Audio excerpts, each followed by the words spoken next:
안녕하세요. TV책방 북소리 홍선혜입니다. 오직 한 방향으로만 단 한 번밖에는 체험할 수 없는 것, 바로 우리의 인생인데요. 그런데 만약 나의 미래를 미리 알 수 있다면 우리의 삶은 지금보다 행복했을까요? 여기 미래를 볼 수 있는 한 남자가 있습니다. 하지만 그가 선택한 것은 인생의 안락함이 아닌 남아있는 사람들을 위한 사랑과 용서였습니다. 인간의 삶과 속죄, 그 깊은 성찰을 그린 소설 금음 또는 당신의 세계를 기억하는 방식의 이야기인데요. TV책방 북소리, 오늘은 요즘 대한민국이 가장 주목하고 있는 소설가 장강명 저자와 함께 인간의 삶에 대한 이야기를 나눠볼까 합니다. 금음 또는 당신이 세계를 기억하는 방식, 이 소설 속 주인공들의 삶으로 들어가 보시죠.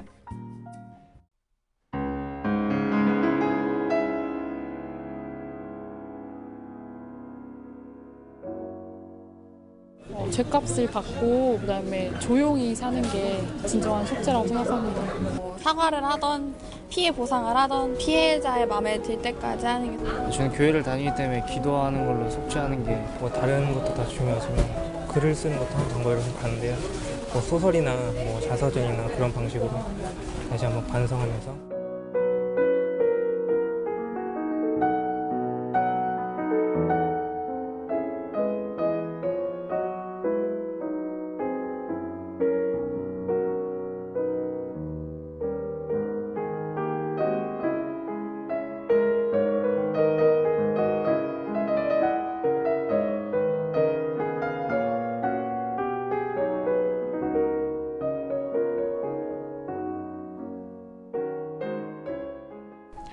네, 오늘은요, 요즘 대한민국이 그야말로 가장 주목하고 있는 소설가 한 분을 만나볼까 합니다. 먼저 그 전에 소개해드릴 분이 있는데요. 요즘 셰프, 요리하는 남자가 대세라고 하는데요. 이분이 책에 대한 해석을 하시는 걸 보면 마치 TV책방 북소리의 셰프 같다, 뭐 이런 생각이 듭니다. 김성신 출판평론가님 소개합니다. 안녕하세요. 네, 안녕하세요. 반갑습니다. 네. 그 실제로 이 평론하는 일하고요. 네. 요리사하고는 비슷한 점이 많다는 생각이 들어요. 그래요. 예, 요리사가 정말 좋은 요리, 맛있는 요리를 하기 위해서는 재료가 좋아야 되잖아요. 그렇죠. 그런 것처럼 평론가들도 좋은 작품들, 좋은 작가분들이 많이 나올 때 네. 가장 신납니다. 왜냐하면 재밌는 평론을 그때 많이 쓸 수 있잖아요. 그래요. 그래서 바로 그런 관점에서 네. 요즘 장안의 모든 평론가들을 아주 즐겁게 만들어 주시는 분이 그런 작가분이 오늘 나오신다고 해서 아주 기대가 큽니다. 맞습니다. 오늘 굉장히 신나시겠어요. 네. 네. 자, 주인공 모셔보겠습니다. 금음 또는 당신의 세계를 기억하는 방식, 요즘 가장 주목받고 있는 소설가분이십니다. 장강명 저자님 모셨어요. 안녕하세요. 네, 안녕하세요. 반갑습니다. 네, 잘 부탁드립니다. 요리 맛있게 만들어주세요. 요즘 그야말로 뭐 핫하다, 대세다 이런 네. 말로 저자님을 표현할 수 있을 것 같은데 실감하세요? 그 이제 태어나서 처음 듣는 말이라 가지고요. 뭐 되게 쑥스러운데 네. 기분은 좋고 뭐 그런 표현을 간간히 들은 거를 실감합니다. 네. 그러시군요. 금음 또는 당신이 세계를 기억하는 방식으로 네. 제20회 문학동네 작가상을 수상하셨습니다. 네. 일단은 축하드립니다. 네, 고맙습니다. 많은 분들한테 축하 인사 받으셨죠? 예, 축하 인사 많이 받았고요. 뭐 문자로도 받고 전화로도 받고 뭐 기쁩니다. 네. 사실 그 매년 작가들에게 또 신인 작가분들에게 수여하는 문학상들이 꽤 많이 있습니다. 네. 그래서 매년 여러분의 수상자분들이 나오는데 사실은 최근 거의 한 십몇 년 동안 지금 이 장강명 작가님의 수상 소식에 대해서는 굉장히 많은 사람들이 이렇게까지 관심이 있을까 그러게요. 할 정도로 관심이 지금 집중되고 있다는 생각이 드는데 근데 예. 수상이 지금 이번이 또 처음도 아니시거든요. 그러니까 2011년 그 소설 표백이라는 작품으로 네. 이 한겨레 문학상으로 이제 등단을 하셨고요. 네. 또 그다음에 지난해 수림문학상 받으셨고 또 지난 네. 3월에는 제주 4.3 평화문학상 수상을 하셨고 이번에 이제 문학동네 이제 작가상까지 이렇게 받으셨습니다. 이 지금 등단하신 지 몇 년 안 됐는데 막 그야말로 상복이 터졌습니다. 네. 이런 모습만 하더라도 지금 굉장히 가장 뜨거운 작가다, 가장 핫한 작가다 이렇게 볼 수 있는데, 네. 전생에 뭐 좀 좋은 일을 좀 했나 보죠. 마흔 즈음에. 굉장히 화려하게 예, 등장을 하신 겁니다. 네. 상복이 이렇게 많은 거에 대해서는 뭐 당연히 기분 좋으시죠? 기분 좋죠. 네. 저도 이렇게 많이 탈 줄은 몰랐는데 좀 실감이 좀 안 나기도 하고 그렇습니다. 네. 한국이 싫어서가 네. 지난 5월에 나왔습니다. 예. 베스트셀러에 올랐고 굉장한 또 화제를 낳았는데 지금 석 달 조금 지났잖아요. 그런데 또 새로운 책입니다. 네. 좀 빨랐습니다. 네. 이렇게 다작이라고 하잖아요. 짧은 시간 안에 이게 가능하신 어떤 비결이랄까요? 있을까요? 제가 원래 회사를 다니다가 이제 그만두고 재작년 9월부터 전업작가 생활을 했거든요. 아. 그래서 작년에 되게 절박하게 많이 썼어요. 이렇게 집에서 눈 뜨면 글쓰기 시작해가지고 잠잘 때까지 쓰고 그래서 작년에 좀 쟁여놓은 원고들이 많았습니다. 그래가지고 한국이 싫어서도 작년에 써가지고 개간지에 실렸다가 출간이 된 거고 오늘 이 금음 또는 당신이 세계를 기억하는 방식은 뭐 작년에 끝을 마무리 지은 건 아니지만 뭐 어쨌든 작년에 많이 절박한 마음으로 썼습니다. 네. 금음 또는 당신이 세계를 기억하는 방식. 이거 길죠. 틀리게 말씀하신 분들 좀 있을 것 같은데요?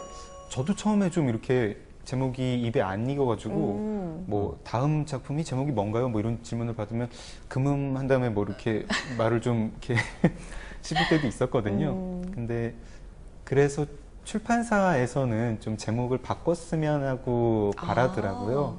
저도 좀 고민을 했는데 네.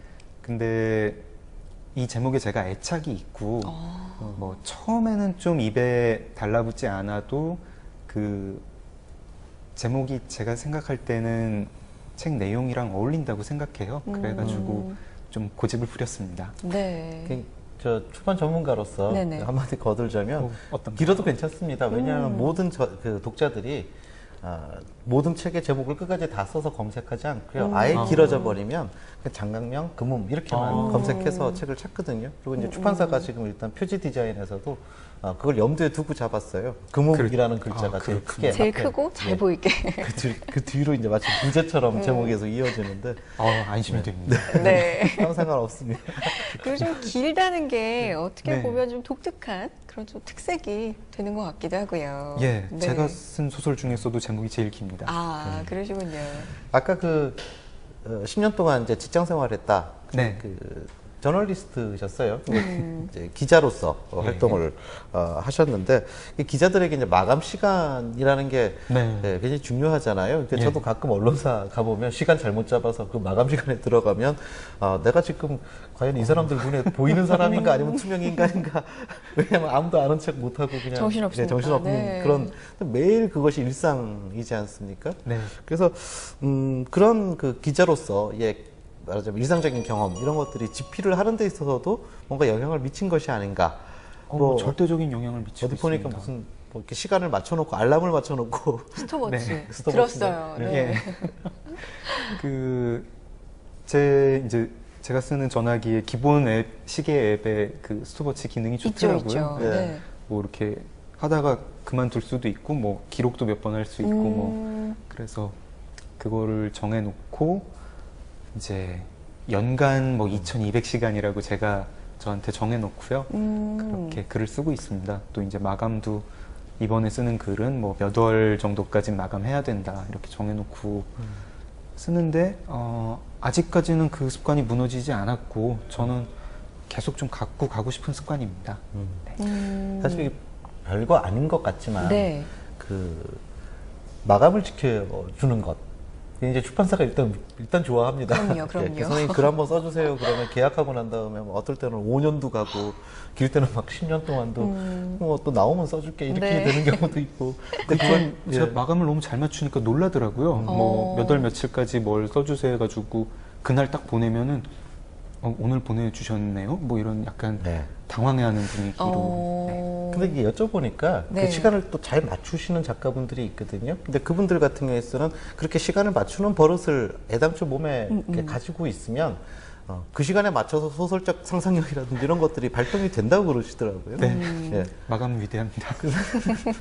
근데 무한대로 그냥 놔두게 되면 결국은 뭐 어떤 때는 그냥 몇 년씩 그냥 그거를 버려두게 되기도 하고 뭐 네. 시간 오래 걸린다고 대작이 나오는 것도 아니다 또 이런 말씀들도 하시는데 그렇죠. 어쨌든 마감 잘 지켜주시는 그걸로 유명한 이제 이미 그렇게 이미 이름이 알려진 소설가가 되셨어요.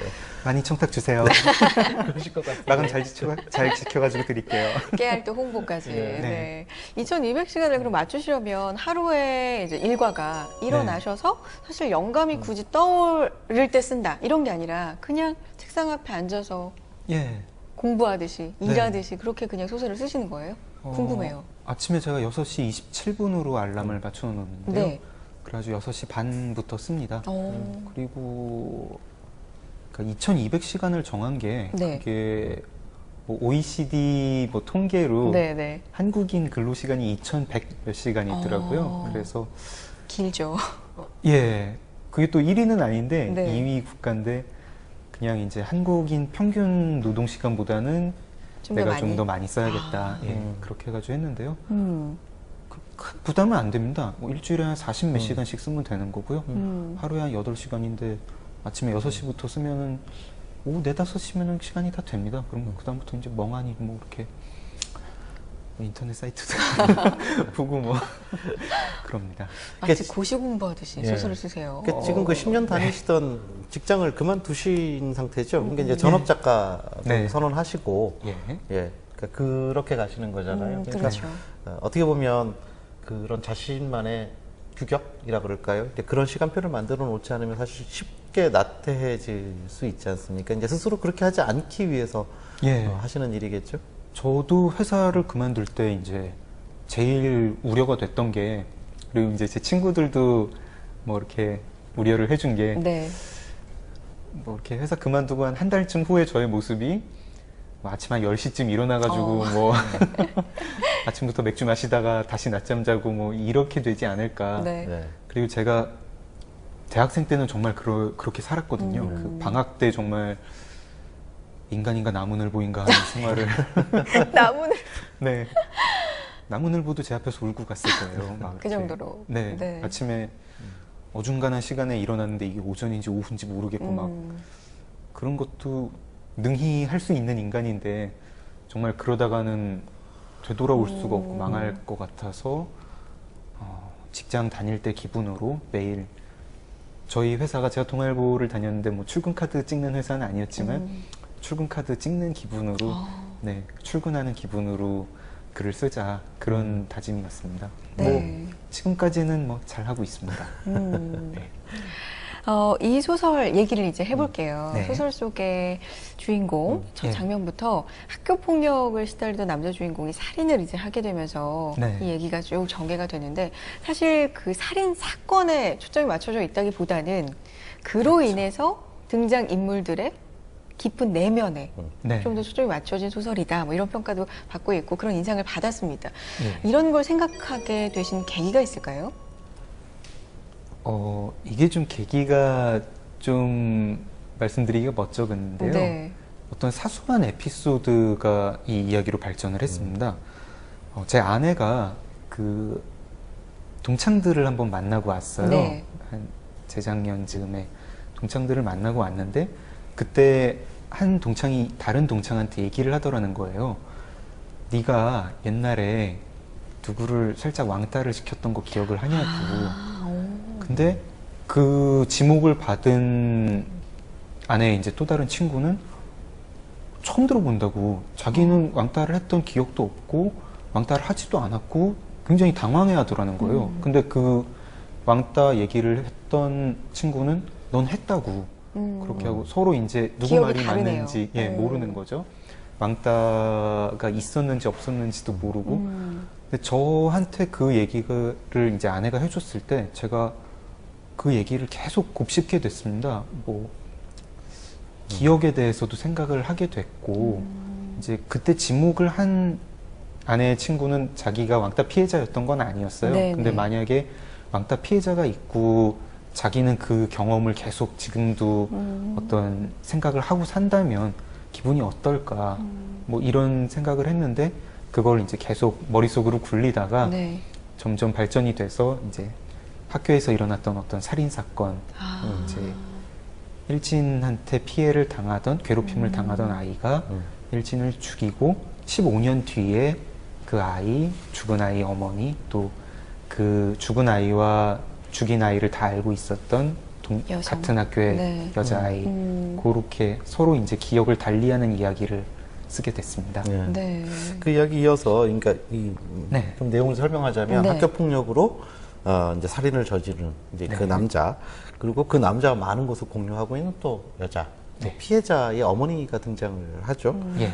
그래서 집요하게 이제 따라다니게 되는데 근데 이 소설 속에 이 화자가 계속 이제 바뀝니다. 네. 근데 이렇게 어떤 설정하신 특별한 이유가 있으신가요? 예, 제 이야기에서 가해자와 피해자가 계속 바뀌게 되거든요. 네. 처음에는 이제 일진이었던 아이가 가해자죠. 그리고 괴롭힘 당하는 아이가 피해자인데 얘가 이제 살인을 하면서 얘는 피해자가 되고 얘는 살인자가 가해자가 됩니다. 그리고 출소를 하고 나온 아이를 어머니는 그때까지는 이제 죽은 아이의 어머니는 피해자인데 출소를 하고 나온 아이를 어머니가 집요하게 쫓아다니면서 이젠 어머니가 가해자가 되고 살인 전과자인 남자는 피해자가 되고 그런 식으로 계속 가해자랑 피해자가 바뀌는 구조입니다. 그래서 독자들이 피해는 발생했는데 어떤 사람한테도 강하게 어떻게 보면 강하게 몰입하고 또 어떻게 보면 거리감을 느끼면서 그렇게 읽어주길 바랐습니다. 그러니까 어떤 관점이 일방적이지 않게 네. 계속 다각적인 측면에서 독자들이 읽어가면서 예. 그 많은 입장들을 서로 같이 이해할 수 있게끔 이 관점으로 이걸 봤다가 저 관점으로 이걸 보고 근데 두 관점 중에 어느 게 옳은지는 모르겠고 네. 그 기억도 서로 엇갈리고 예, 그렇습니다. 네. 이 소설에 보면은 이 자체도 소설이지만 안에 또 다른 소설이 나와요. 주인공 남자가 쓴 소설인데 제목이 우주알 네, 이야기예요. 우주알. 네, 그래서 이 남자가 미래를 어떻게 보면 보게 되는, 네. 알게 되는 매개체가 되는 게 이제 우주알인데 네. 우주알 그러면 정말 약간 좀 SF적인 느낌이 예. 진짜 들어요. 우주알? 정말 좀 만화 같기도 하고, 그렇죠? 제가 또 굉장히 SF 팬입니다. 네, 대학생 때 웹툰도 네. 만들었었고요. SF물을 좀 많이 쓰셨어요? 작년에도 썼는데 판매는 신통치 않았고요. 아, 지금도 얼마 전에 뭐 인터넷 사이트에서 연재를 하나 SF를 했고요. 우주알 이야기는 아마 SF인 걸로 이 책에서는 묘사가 됩니다. 네네. 그리고 제가 그 설정을 가져온 거는요. 어떤 장치로서 생각을 했는데 이 소설에서 이제 중요한 설정 중에 하나가 남자가 살인사건을 저지르고 15년 뒤에 미래를 보는 것처럼 네. 물론 이것도 남자의 진술이라 가지고 독자는 이제 정확히 알 수는 네네. 없는데요. 남자는 자기가 미래를 본다고 얘기를 합니다. 그리고 어떤 미래를 보는 이야기 자체는 SF에서는 좀 흔한 클리셰예요. 미래를 남들은 못 보는데 어떤 사람만 어떤 초능력으로 미래를 보고 그 사람한테는 운명이 정해져 네. 있는데 그 사람이 뭐 살아가는 이야기 이게 뭐 그런 SF가 지금도 제가 몇 개가 떠오릅니다만은 이제 보통은 그거를 뭐 서스펜스라든가 뭐 이런 식으로 활용을 많이 하는데 저는 좀 이 사람은 미래도 보고 동시에 과거도 보는 걸로 그래서 되게 특이한 시간을 혼자 경험하는 것처럼 해서 그 과거의 사건을 이제 좀 색다른 관점에서 보게 하는 장치로 활용을 했습니다. 뭐 SF에서는 흔한 클리셰인 장치를 여기서는 뭐 이 남자가 SF를 썼다는 핑계로 가지고 와가지고 제가 좀 소설적으로 활용을 했습니다.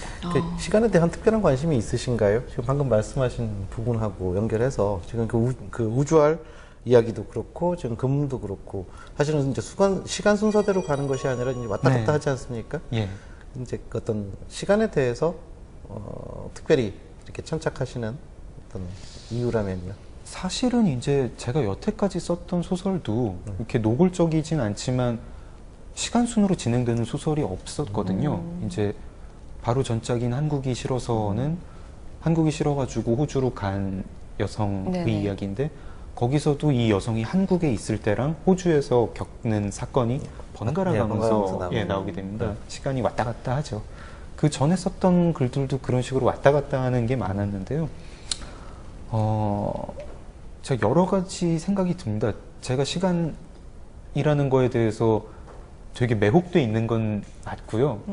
근데 왜 매혹돼 있는지는 잘 모르겠어요. 잘 모르겠는데 다만 이제 글을 쓸 때는 그렇게 시간을 가지고 이제 왔다 갔다 하거나 이제 시간 순이 아니라는 것 자체가 굉장히 긴장감을 독자한테 주는 것 같습니다. 특히 여기서는 이제 그거를 좀 극단으로 밀어붙여가지고 잘 주의 깊게 보지 않으면 이게 도대체 앞인지 뒤인지 알 수 없는 구조가 돼 있는데 이 소설에서 얘기하려는 주제나 어떤 형식하고는 굉장히 잘 맞았다고 생각합니다. 그러니까 이런 거죠. 저희가 다른 사람을 이해를 할 때 그 사람의 원인을 얘기해 준 다음에 그 사람의 상태를 보여주면 이해하기가 쉽습니다. 내 아들이 살해를 당했어. 그래서 나는 삶이 망가졌어. 이거 되게 이해하기 쉬운 이야기입니다. 근데 삶이 망가져서 어떤 남자를 계속 죽어라 쫓아다니는 중년 아줌마를 그 앞을 보여주지 않고 나서 이 아줌마를 보여주면은 뭐 저런 아주머니가 다 있지? 미친 아주머니인가? 라고 생각을 하다가 나중에 이 아주머니를 과거를 보여줄 때 조금 전까지 자기가 했던 생각을 자기가 배신해야 되는 그쵸. 그런 효과가 생기죠. 그리고 그런 거를 좀 10분 활용하고 싶어서 시간 순서를 많이 틀어놨고 그 얘기를 하기 위해서 좀 우주알이라는 장치도 좀 끌어왔고 그랬습니다. 또 어쨌든 간에 제가 이제 이런 질문을 드린 이유가 네. 그 어떤 뭐 시간 뭐 이런 개념들을 말하자면 작가적 전략으로 막 이렇게 사용하고 이런 느낌이 전혀 아니고요. 그러니까 작가가 쓰시면서 시간에 대해서 굉장히 매료돼 있고 네. 재밌어 하시는구나라는 생각이 들었고요. 이제 이런 케이스에 있어서는 작품 활동을 계속 하는 거 관점을 지켜보다 보면 하시는 과정을 지켜보다 보면 시간에 대한 깨달음이 막 바뀌게 되거든요. 왜 작가의 전작주의라고 하잖아요. 한 작가를 계속 추적하다 보면 어느 시점에 극적으로 바뀌는 그 지점들이 있는데 저는 장강명 작가의 케이스에 있어서는 시간을 어떻게 다루는지를 독자 입장에서 계속 추적을 하면서 보면 굉장히 흥미롭겠다라는 생각을 했었거든요. 저도 아마 앞으로 계속 시간에 대해서 쓸 것 같습니다. 몇 가지 그렇게 막 꽂혀가지고 쓰는 테마들이 있는데 시간도 그렇고 뭐 자살 얘기도 계속 나오는 편이고 그렇습니다. 그래요. 왜 그런지는 잘 모르겠네요. 일종의 문학적 화두라 그럴까요? 지금 현재 붙잡고 있는 뭐 그런 느낌이 좀 들어서요. 이제 시간. 흥미로웠습니다. 네. 저한테도 문학적 화두가 있었군요. 아유, 겸손하시기는. 소설 속에서 보면은 그 구절이 좀 와닿았어요. 슬프지만 아름다운 이별을 오늘 뭐 네. 할 수도 있고 예. 며칠 뒤에 헤어진다면 아주 비참한 광경을 보게 될 수도 있고 뭐 약간 이런 것도 떠오르고 네. 그게 이 주인공한테는 속죄였을까요, 나름? 그렇게 설정하신 이유? 속죄의 의미? 뭐 이런 걸 좀 듣고 싶어요. 속죄에 대해서는 사실은 이제 이 이야기가 속죄에 대한 이야기이긴 한데 저도 정확히 답을 모르겠습니다. 그런 큰 죄를 지었을 때 어떻게 이거를 갚아야 되는가. 근데 소설을 쓰다가 든 생각인데 이런 것 같아요. 어떤 큰 그런 죄가 생겼을 때, 큰 피해가 생겼을 때 하나는 그 피해 당사자한테 피해는 과거의 일이 아닌 것 같아요. 계속 현재로 남았게 되는 것 같아요. 그래서 그 사람한테 잊어버려. 뭐 그 15년 전 일이잖아. 이렇게 얘기할 수가 없는 것 같아요. 속죄를 하려는 사람은 자기가 저지른 자기가 입힌 피해가 현재도 계속되고 있다는 거를 알아야 됩니다. 남자는 그걸 알고 있죠. 그래서 네네네. 그 어머니한테 불만을 제기하지 않습니다. 그리고 그 정도로 큰 피해는 사실은 가해자한테도 상흔을 남깁니다. 근데 속죄를 할 때 가해자가 피해자한테 자기의 상처에 대해서 상흔에 대해서 얘기하면 안 되는 것 같아요. 나도 그때 상처 입었어. 그러니까 우리 둘 다 피해자고 너도 날 이해해줘. 그런 방식으로 말을 할 때 속죄가 안 되는 것 같아요. 남자도 그러지 않죠. 여기서 남자의 속죄는 좀 극단적인 것 네. 같아서 뭐 보통 사람이 따라하기 힘들고 저도 제가 만약에 어떤 큰 피해를 누군가한테 입혔을 때 이런 방식으로 따라하지는 감히 못할 것 같습니다. 근데 제가 생각하는 속죄는 뭐 그 두 가지는 어떤 조건으로서 가는 것 같았고 뭐 그런 정도로만 여기서 써놨습니다. 나머지에 대해서는 뭐 독자들이 뭐 많이 생각을 해주셨으면 좋겠어요. 아까 그리고 헤어지는 거 네네. 관련해서는요. 이거는 전혀 이제 뭐 제가 전부터 완전히 다르게 하던 생각이 좀 반영이 됐는데요. 안락사에 대해서 제가 좀 관심이 있었는데,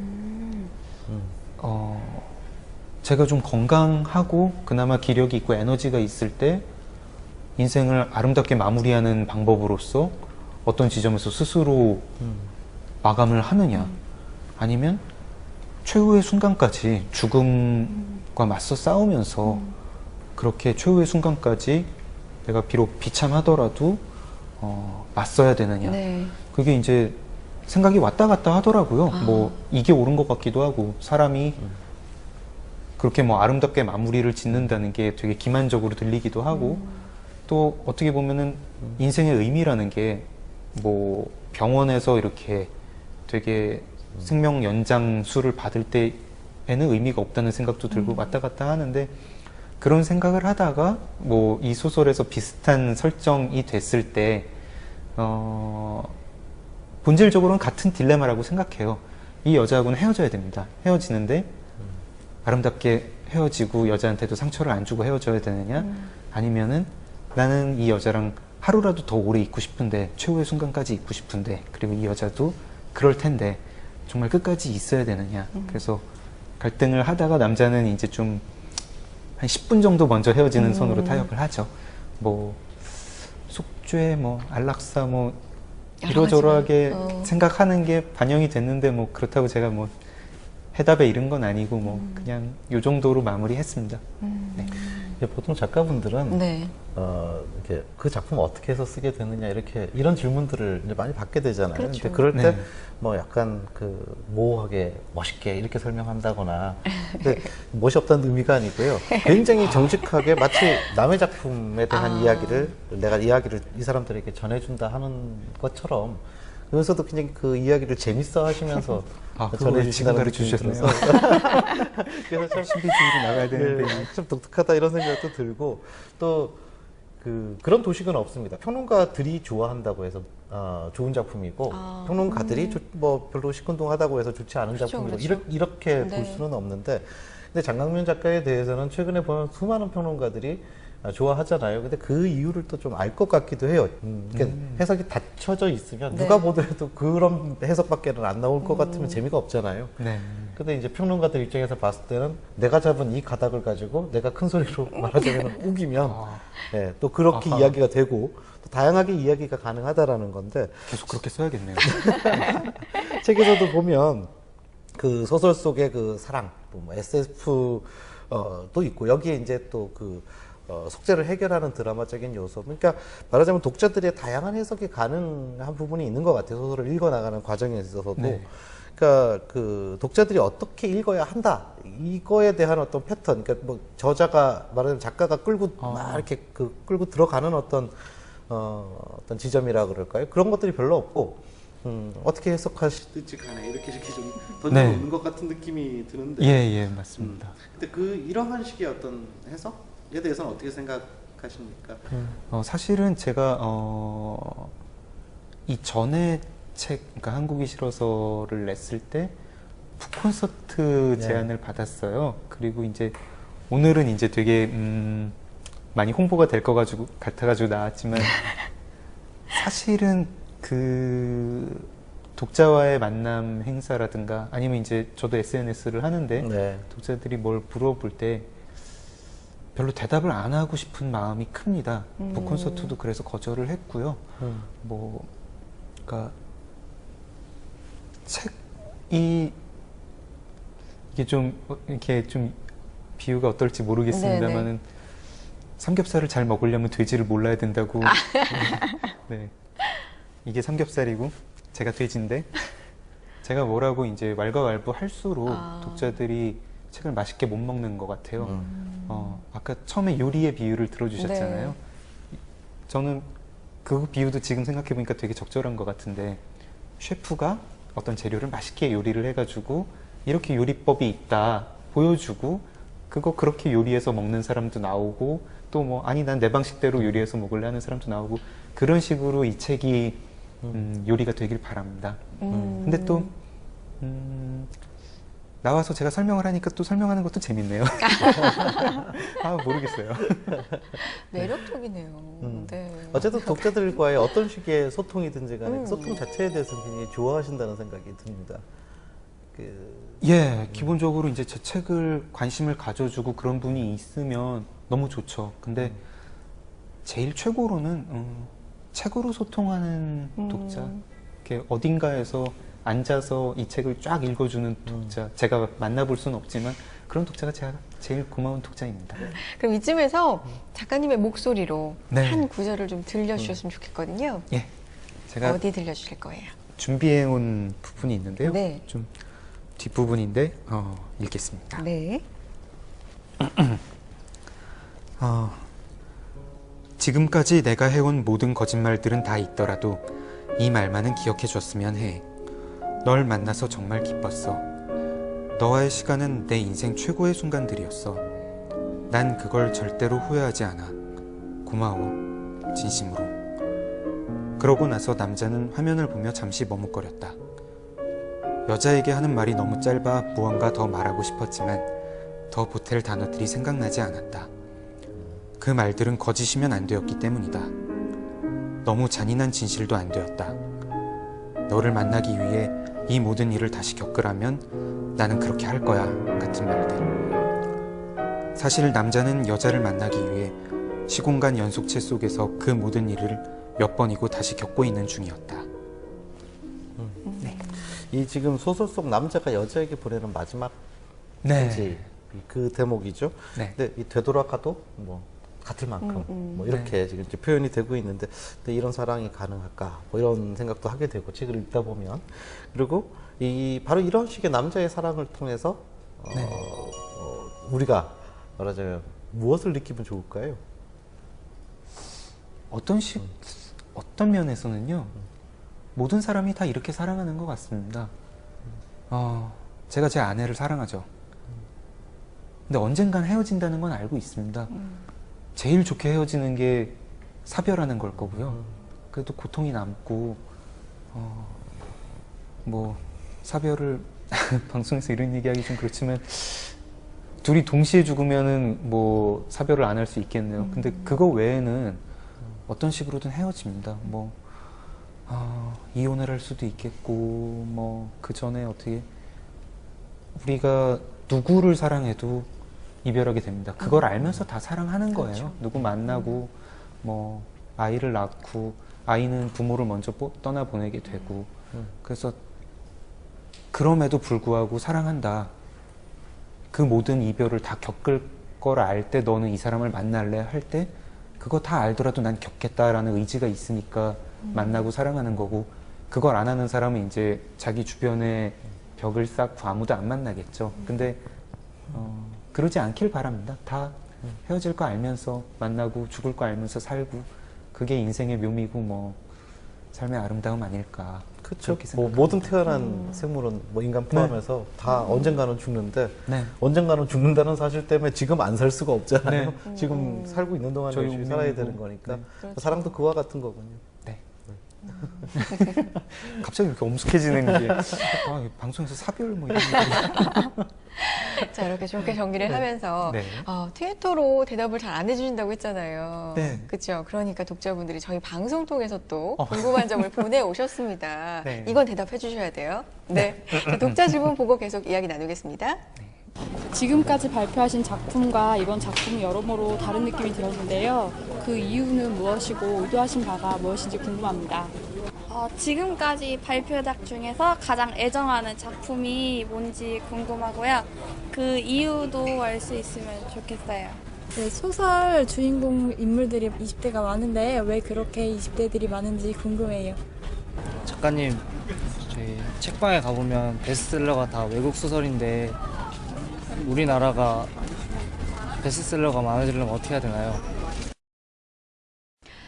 네, 독자 질문 들어봤습니다. 첫 번째 질문 드릴게요. 이 독자분은 아무래도 많은 이제 앞선 작품들도 읽어보신 진짜 팬이신 것 같은데, 다른 작품에 비해서 이번 금음 또는 당신의 세계를 기억하는 방식, 이 작품은 좀 느낌이 다르다. 이런 말씀을 주셨거든요. 네. 다르다라고 느끼시는 게 의도하신 건가요? 다른가요, 정말? 맞나요? 예, 맞습니다. 음.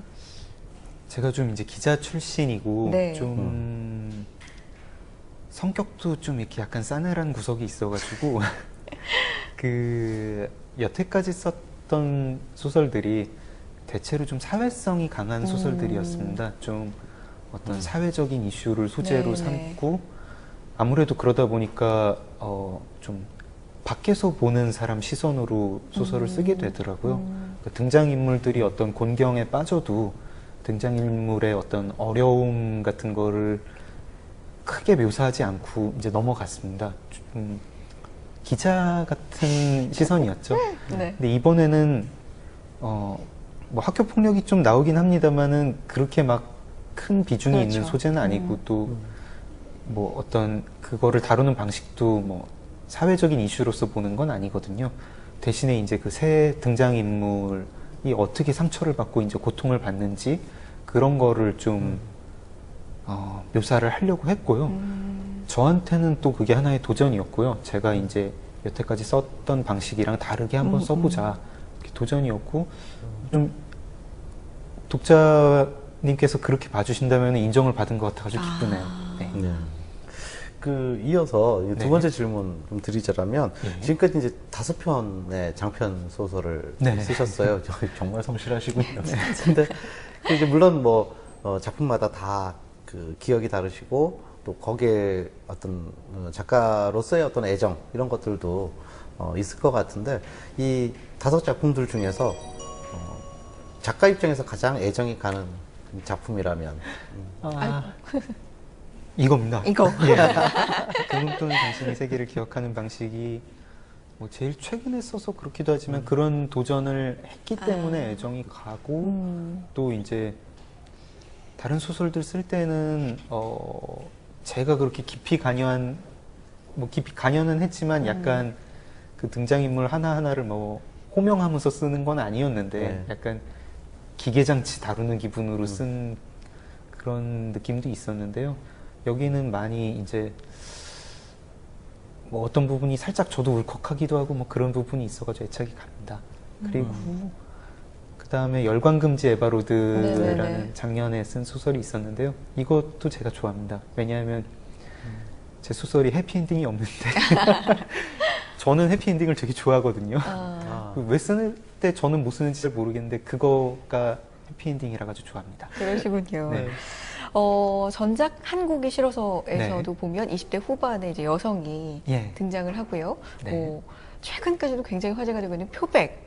예. 이라는 작품을 보면 또 꿈없이 방황하다가 결국에는 자살을 선택하는 젊은이가 나오고요. 네.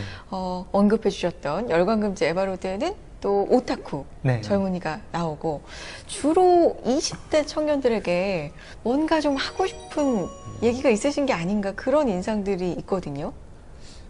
그 질문을 제가 이제 자주 받아가지고 네네. 저도 좀 고민을 했었어요.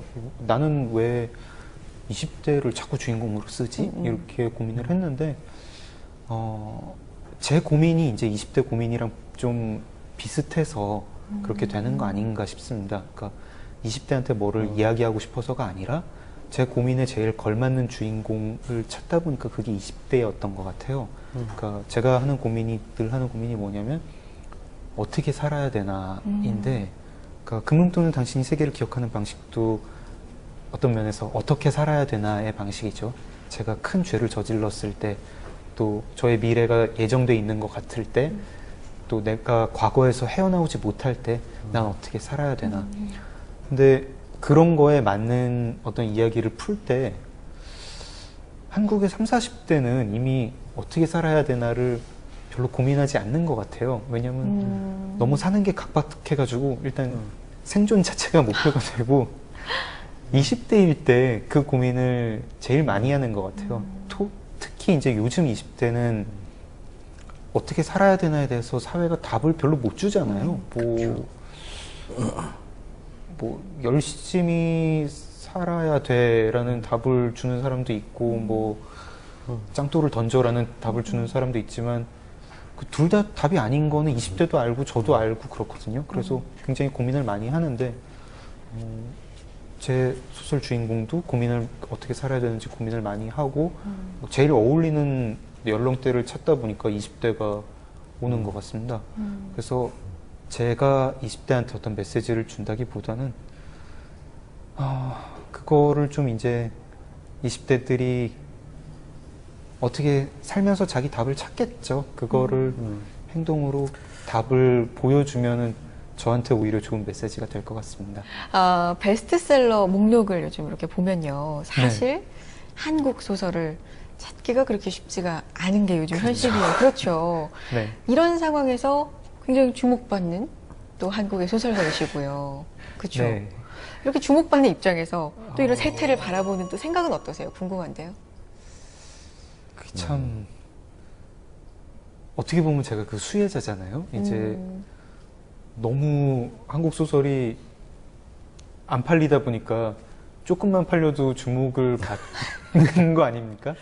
막 이런 기분을 느낍니다. 한국이 싫어서가 이제 베스트셀러에 올랐는데 사실 판매량이 어디 가서 베스트셀러라고 얘기하기 참 민망한 수준입니다. 이렇게 제가 좀 계속 이렇게 저작거리 비유가 입에 붙어가지고 나오는데 제가 잘 가는 냉면집에서 냉면도 그거보다 많이 팔아요. 근데 올 여름에 그 집에서 뭐 몇만 그릇 팔았을 거예요. 유명한 집이라서. 네네. 근데 책이 그 정도 팔리면 정말 화제가 되고 막 이런 느낌이에요. 한국의 평론가 또 이런 책 프로그램 이런 사람들이 팔리는 책을 너무 기다리고 있다. 독자들도 그런 책이 나오기만 하면은 막 밀어줄 태세가 돼 있는데 그 책이 안 나와서 계속 이제 일본 추리소설, 그렇죠. 북유럽 스릴러 또 뭐 실용서까지는 뭐 또 다른 영역이라고 쳐도 거기가 이제 한국 소설 한국 서점의 베스트셀러 네네. 리스트를 다 차지하고 있고 서글프기도 하고 뭐 거꾸로 보면 조금 용기가 되기도 합니다. 제가 조금만 더 하면 저를 응원해 줄 사람이 많이 있다. 그렇죠. 예. 이 시장이 막 누가 버린 시장은 아니라고 생각해요. 네네. 다 관심 있게 보면서 이렇게 띄워주고 싶어하는 시장이라고 생각해요. 그래서 열심히 해봐야겠다 그런 생각입니다. 작품을 내시는 속도가 사실 진짜 빠르잖아요. 네. 그래서 다음 작품이 기대가 안 될 수가 없어요. 또 언제 나올지, 어떤 작품일지. 이거 정말 저도 기대하는 소설인데요. 11월쯤에 제목은 2세대 댓글 부대라고 하고요. 2세대. 예. 2세대 댓글 2세대 부대. 댓글 부대. 일단 제목부터가 재밌네. 그러네요. 네. 여러 가지 논쟁적인 이슈를 많이 담았습니다. 저의 늘 해오던 이제 사회적인 분위기의 사회성 있는 소설이고요. 이게 제주 4.3 평화문학상 수상작인데요. 네. 이제 인터넷 민주주의, 국정원 댓글 조작 사건, 일배, 뭐 이런 소재들을 이렇게 제가 한번 소설로 꾸며봤습니다. 내용도 소재도 파격적이고 내용도 제가 한번 마음껏 질러봤습니다. 기대가 큽니다. 네. 네. 그래요. 11월에 또. 네. 또 불러주세요. 알겠습니다. 네. 기대해 보겠습니다. 자, TV 책방 북소리 이제 공식 질문이자 마지막 질문을 드릴 차례예요. 예. 네, 대한민국이 지금 가장 주목하고 있는 국내 작가로서 또 어떤 대답을 해주실지 기대가 되는데 네. 장강명 작가님에게 책이란 어떤 의미예요? 웃음이 나오는? 참 이 질문 굉장히 굉장히 어려운 질문이에요. 맞아요. 중요한 의미죠. 음, 제가 좀 허무한 사람이거든요. 뭐 이렇게 교회도 안 다니고 뭐 이렇게 딱히 좀 정말 마음 깊숙한 곳에 신념이 없습니다. 약간 허무주의자인데 그래서 세상에도 별 의미가 없다고 생각해요. 어떤 막 정말 깊은 수준에서는.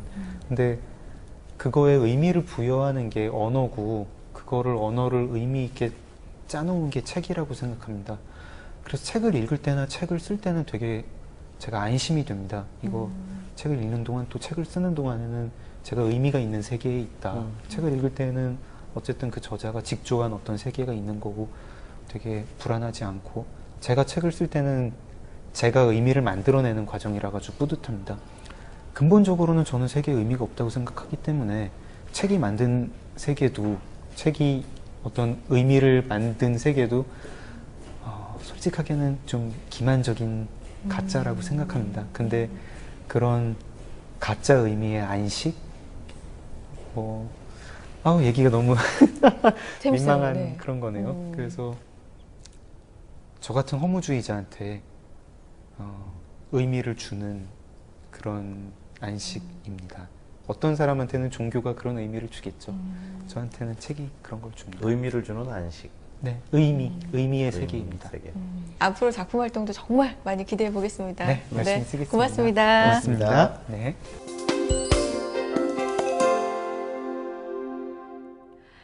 금음 또는 당신의 세계를 기억하는 방식은 한 남자의 이야기를 통해 우리에게 용서와 속죄 그리고 사랑에 대한 깊은 메시지를 전해줬습니다.